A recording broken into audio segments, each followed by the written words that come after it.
네모난 박스가 하나 쳐 있습니다.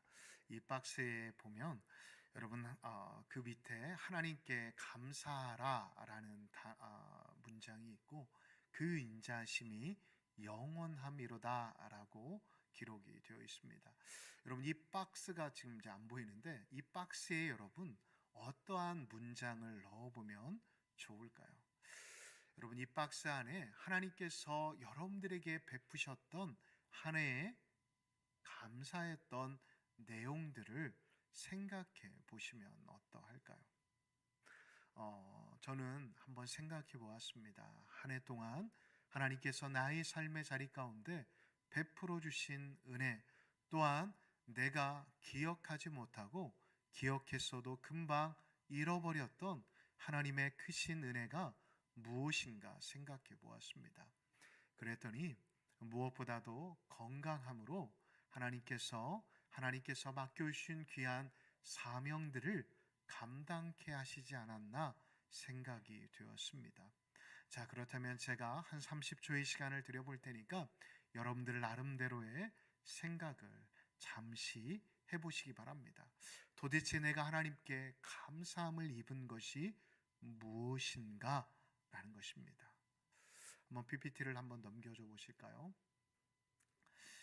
저는 한번 또 여러 가지를 생각해 보았습니다. 나를 건강하게 하신, 한 주간 나를 지켜주신, 또한 시험을 잘 치르게 하신 하나님께 감사하면 어떨까 생각해 보았습니다.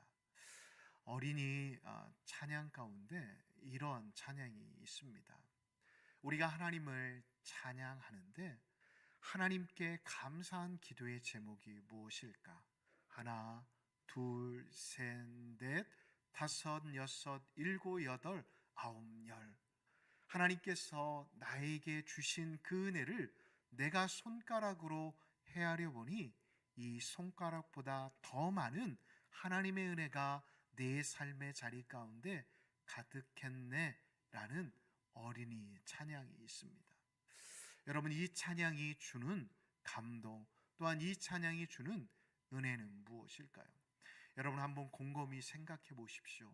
지금 여러분들이 이 자리에 앉아 있을 수 있고 또한 하나님 앞에 예배자로 설 수 있는 이유는 어디에 있을까요? 내가 무엇이 간데 하나님께서 저와 여러분들을 사랑하여 주셔서 광남교회라는 이 교회 울타리 안에 보내주시고 또한 하나님의 자녀로 삼게 하여 주심으로 하나님 앞에 온전한 예배자로 설 수 있게 되었는지에 대해 생각해 보시라는 것입니다. 그냥 생각해 보면 그냥 일상적이기에 또한 일반적인 것들이기에 넘어갈 수도 있습니다. 그러나 곰곰이 생각해 보면 그 모든 것들이 감사였음을 알 수가 있습니다. 무엇이 감사였을까요? 숨을 쉴 수 있는 것도 감사였고 또한 오늘 일어날 수 있었던 것도 감사였고 또한 오늘도 나올 때 빈손으로 나오지 않고 하나님 앞에 드릴 예물과 또한 하나님 앞에 드릴 마음을 가지고 나올 수 있었다라는 것조차도 우리는 감사라는 것입니다. 사랑하는 성도 여러분, 그렇습니다. 우리는 이렇게 곰곰이 헤아려 보면 모든 것들이 감사일 수밖에 없다라는 것입니다. 그런데 여러분, 오늘 하나님께서는 이 시편의 기자를 통해 무엇이라고 말씀하고 계십니까? 우리 1절을 눈으로 한번 봐보실까요? 우리 다 같이 한번 읽어보도록 하겠습니다. 여호와께 감사하라. 그는 선하시며 그 인자심이 영원함이로다. 아멘. 왜 이 시편의 기자는 이스라엘 백성들에게 이렇게 하나님을 찬양할 것을 권면하고 있는 것일까요? 여러분, 이스라엘 백성들이 이방 민족들과 다른 큰 차이점이 있는데 그것이 무엇일까요? 물론 하나님 앞에 선택받은 선민이라는 그 마음이 이스라엘 백성들은 이방 민족들과는 다른 특별한 은혜가 있었습니다. 그래서 그들은 감사할 수 있는 마음, 다시 말해 다른 감사의 대상을 알고 그 감사의 대상에게 감사할 수 있는 마음이 이 이방 민족들과는 다르게 있었습니다. 특별히 이스라엘 백성들의 역사를 한번 생각해 보십시오. 그들은 그들의 직접 경험하지는 않았지만 그들의 선조들을 통해 그들은 하나님으로부터 또 다른 선택받은 민족으로서 직접 경험하게 되어진 한 가지의 사건이 있었습니다. 무슨 사건이었습니까? 바로 출애굽 사건이었습니다. 이 출애굽 사건에 대해 모세는 신명기 4장 34절을 통해 이렇게 고백하고 있습니다. 어떤 신이 와서 시험과 이적과 기사와 전쟁과 강한 손과 편팔과 크게 두려운 일로 한 민족을 다른 민족에게서 인도하여 낸 일이 있느냐? 이는 다 너희의 하나님 여호와께서 애굽에서 너희를 위하여 너희의 목전에서 행하신 일이라라고 고백하고 있습니다. 다시 말해 이스라엘 백성들은 이방 민족들이 경험하지 못한 출애굽 사건뿐만 아니라 광야의 길을 걸어가면서 하나님께서 무기 하나도 제대로 없는 그 민족들, 먹을 것 하늘에서 내리는 만나가 없이는 또한 하나님께서 물을 내어주시지 않으면 살아갈 수 없는, 아니 생존할 수 없는 그 환경 속에서 하나님은 그들을 인도하여 내셨을 뿐만 아니라 그들의 조상 아브라함에게 약속하신 그 땅에서 살아갈 수 있도록 하여 주셨다라고 오늘 신명기 4장의 말씀은 우리에게 말씀하고 있습니다. 그렇습니다. 그들이 감사할 수 있는 이유는 이미 받은 은혜가 있기 때문이라는 것입니다. 그들은 다른 이방 민족들과 다르게 감사할 수 있는 이유는 앞으로 받을 무언가가 있기 때문에, 그것을 기대하기 때문에 감사하는 게 아니었습니다. 이미 그들은 그들의 조상들로부터 받은 그 은혜가 있기에 이 가나안 땅에서 지금 하나님과 함께 더불어 살아갈 수 있다라고 고백하고 있는 것입니다. 그리하여 오늘 시편 107편 역시도 시편의 기자는 8절, 15절, 21절, 31절을 통해 이렇게 권면하고 있는 것입니다.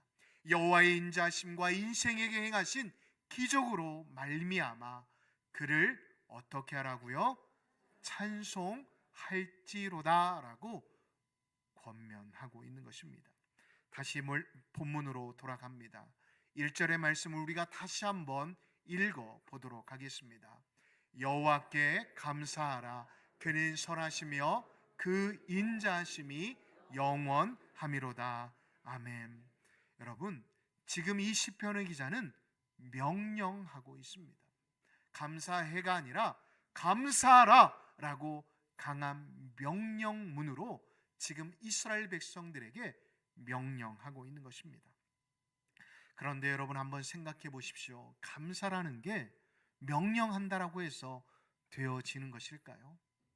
여러분, 감사라는 것 절대 명령한다라고 해서, 물론 종이건 하인이건 감사해라 하면 신용은 할 수 있겠죠. 그러나 그 마음 깊은 곳에서는 감사할 수 없음을 이 자리에 계신 성도님들도 잘 알고 계실 것입니다.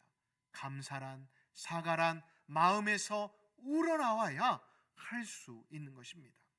그런데 다시 한번 말씀드리지만 감사라는 것을 너 해야 돼, 너는 하지 않으면 안 돼라고 명령해 보십시오.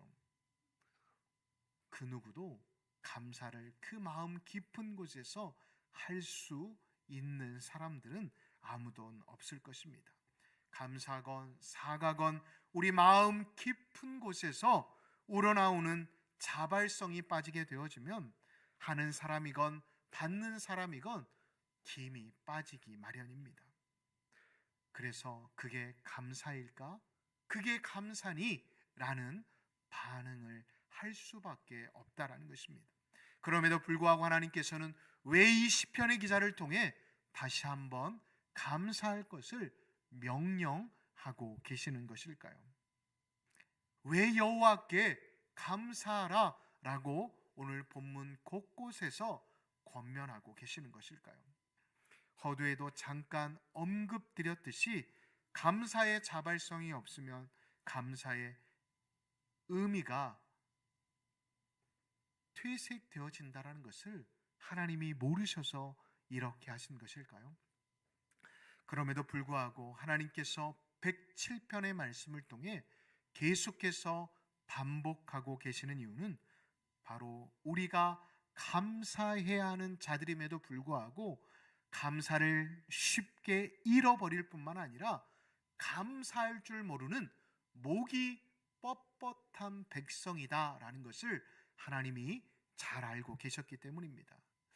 저 역시도 감사의 표현을 하는 것이 어색하거나 잘 몰라 감사하는 이들이 있음에도 불구하고 감사할 타이밍을 놓쳐 그만 그 사람과의 관계도 멀어질 때가 있었음을 보게 됩니다.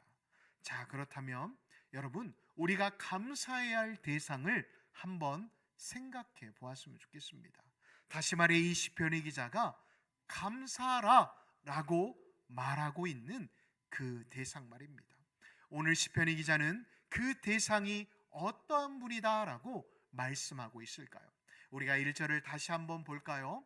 1절에서는 이렇게 말하고 있습니다. 그는 선하시며 그 인자하심이 어떠하다고요? 영원하신 분이시다 라고 오늘 시편의 기자는 저와 성도님들에게 말씀하고 있다라는 것입니다. 여러분, 자녀를 키우는 부모님들은 자녀를 키우다가 자신도 모르게 욱하거나 욱한 것을 넘어 손이 올라가실 분들도 간혹 있으실 때가 있으실 것입니다. 여러분, 부모들은 하나같이 자녀들을 볼 때마다 좋은 말만 해주고 싶고 좋은 모습이 자녀들에게 비춰지기를 원합니다. 그런데 일단 부모라면 내가 원하는 대로 자녀가 행동하지 못하거나 또한 징징대면 욱하는 감정이 우리도 모르게 올라올 때가 있습니다. 우리는 우리의 연약함 때문에 우리가 사랑해야 할 자녀들을 부당하게 힘들게 만들 때가 있다라는 것입니다. 부모뿐만 아니라 사업을 할 때도 보면 인색하고 까다로운 기업주들이 있습니다. 또한 진짜 직장에서 보면 이상한 상사들을 만날 때가 있습니다. 그리고 특별히 요즘 MZ세대들을 보면 부하 밑에 직원으로 돌아오면 감당하기 어렵다라고 말들을 하시는 분들을 간혹 보게 되었습니다. 여러분, 이 모든 자들이 활개치는 세상 속에서 오늘 시편의 기자는 하나님에 대해 이렇게 고백하고 있습니다. 그는 선하시고 인자하시다. 그 인자하심과 선하심이 단순히 일회성에서 그치는 게 아니라 그분은 영원하시다라고 선언하고 있는 것입니다. 그분은 우리가 감사함에도 불구하고 불평하고 또한 우리가 징징됨에도 불구하고 우리를 버리지 않으시고 인자하심으로 기다리시는, 그것도 끝까지 영원하도록 기다리시는 분이시다라고 오늘 시편의 기자는 저와 성도님들에게 말씀하고 있다는 것을 우리는 잊지 말아야 합니다.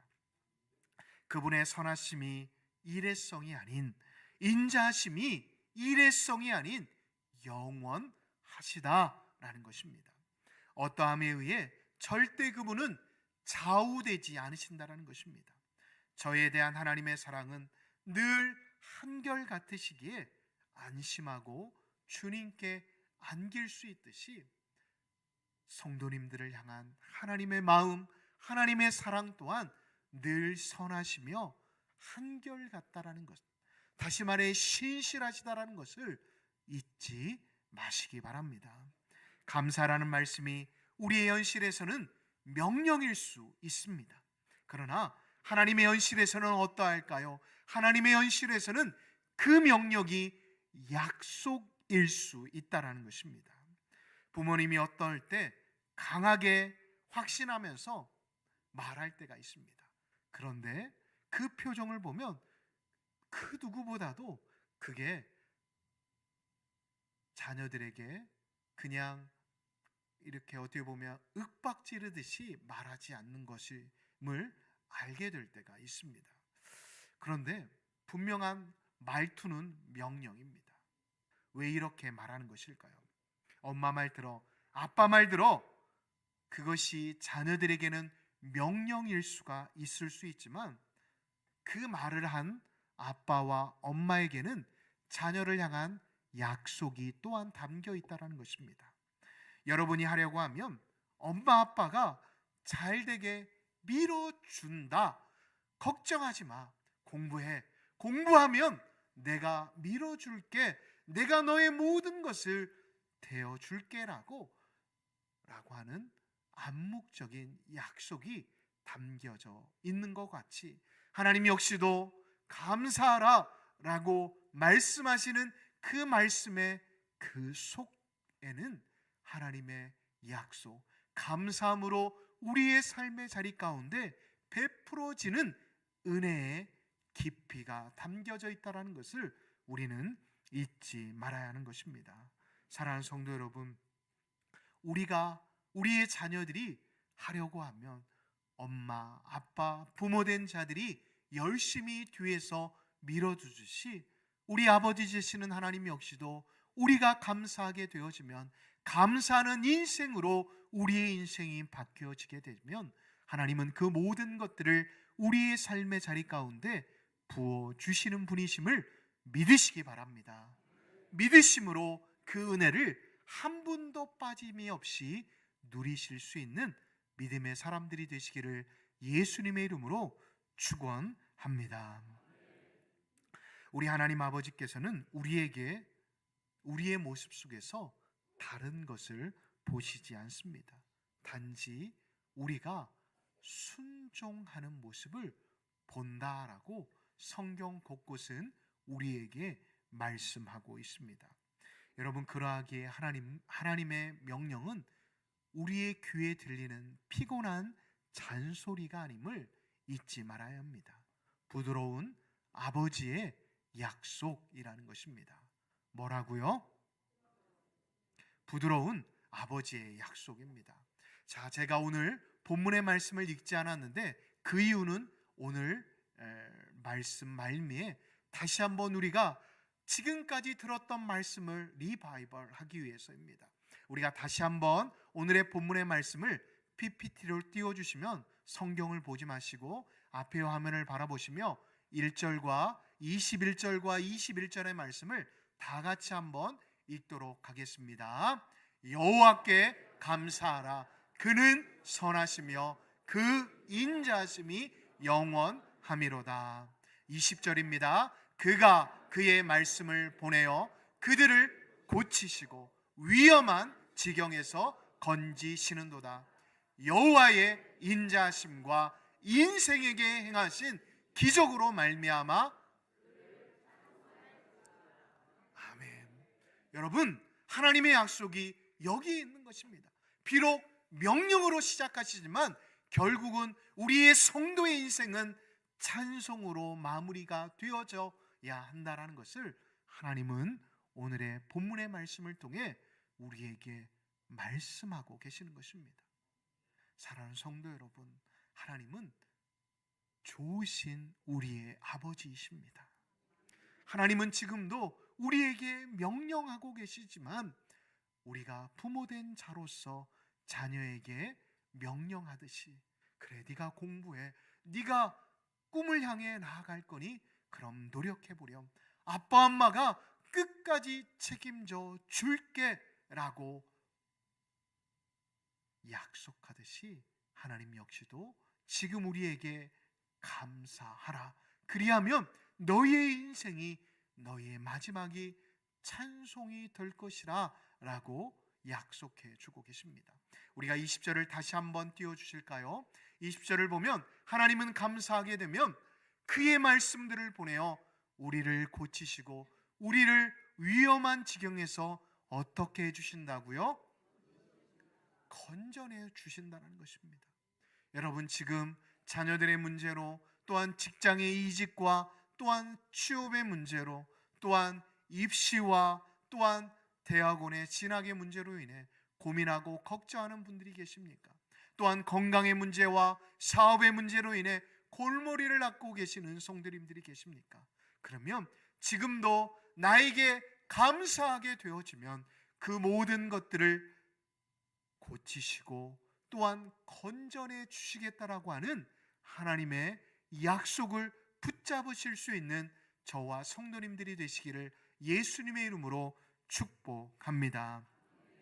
여러분, 오늘의 시편의 기자는 다시 한번 말씀드리지만 감사로 명령하고 있지만 찬양으로 마무리하고 있습니다. 이 모습은 성도가 이 땅을 어떻게 살아가야 할지에 대해 말씀해 주시는 말씀입니다. 우리 성도라고 말하는 이름하는 자들은 하나님께 감사하고 찬송으로 마감하는 인생이 되어야 한다는 것입니다. 여호와께 감사라는 명령 앞에서 다시 한번 여러분 자신이 누구인지, 내 현실은 이러이러하지만 하나님의 현실은 어떠한지 과감하게 우리의 현실을 주님 앞에 맡김으로 여호와께 감사함으로 오늘 현실도 지나가게 되어지고 우리의 현실도 하나님의 영광의 재료로 사용되어지시기를 예수님의 이름으로 축복합니다.